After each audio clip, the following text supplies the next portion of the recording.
Okay, the rest of what we will be reading in our New Testaments for 2020 are the writings of the Apostle John, starting with his gospel and then his epistles, followed by his revelation. So let's jump into the Gospel of John and see what we'll be reading about in the first 5 chapters. There is so much here. John is this amazing combination of simple language with profound thoughts. And so maybe to that point, what I'm going to do is just give you 4 words that come from the prologue, the introduction in John 1.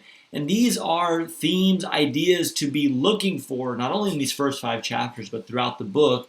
But just to start us off thinking about the picture of the Gospel of John that he is showing us of Jesus. He begins by saying, in the beginning was the Word, and the Word was with God, the Word was God. What does it mean that Jesus is the Word?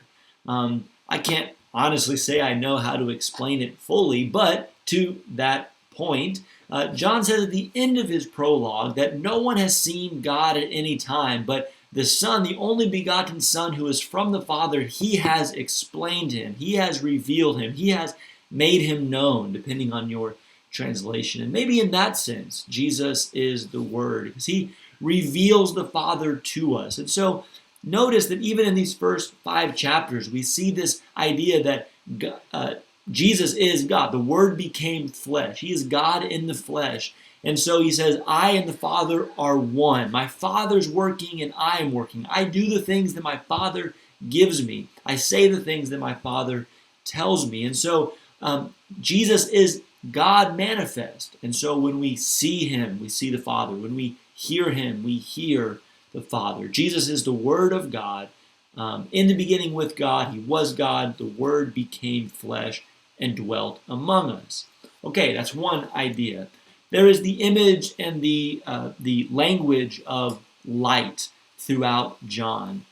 And he says in the first verses, in him was life, the life was the light of man, the light shone in the darkness, and the darkness did not overcome it, did not comprehend it. And so that image is prevalent even again in these first few chapters.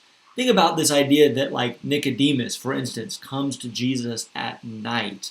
And so that metaphor of night, darkness, and yet Jesus is trying to speak truth to Nicodemus, and Nicodemus still has a hard time seeing it. Jesus is the truth that is shining in the darkness. At the end of that conversation, after the famous verse, John 3:16, about God loving the world, John goes on to say that Jesus is the light shining and that many people don't want to accept him. And so even in the Gospel of John, those that are rejecting Jesus, we get the sense that they're in the darkness and they'd rather not be illuminated because the light shows their failures and shows their sin. And they'd rather cover it up and remain in the darkness. But those who come to Jesus and open their eyes, or I should say, he opens their eyes by his light. And his light is the life. The life is the light of men, using that language from John 1. And so life is an important theme. And we see that mainly, I think, in the signs that Jesus performed. And so the water that's turned to wine in chapter 2, the nobleman's son that's healed in chapter 4, and the lame man that's healed in chapter 5. Just in this section alone, we see Jesus is bringing a fullness of life.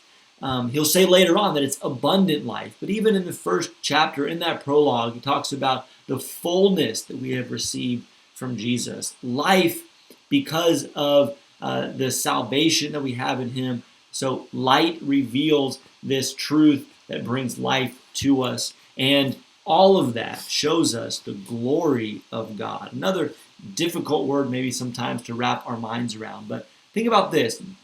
Chapter 1 says that Jesus dwelt. The word dwelt among us. The word for tabernacle. It was the glory of God. We're seeing that in Ezekiel at the same time. In our Old Testament reading, the glory of God dwelt among his people. Think about how that word tabernacle, Jesus was the glory of God dwelling among us. Chapter 2, he says, I am the temple, destroy this temple, and I'll rebuild it in 3 days. Jesus is the glory of God, not in a symbolic representation, but God in the flesh dwelling among us. And through revealing God to us, he brings light and life into the world. So a lot to digest in John. And so enjoy it and absorb as much as you can, and check back in next week as we continue in this gospel.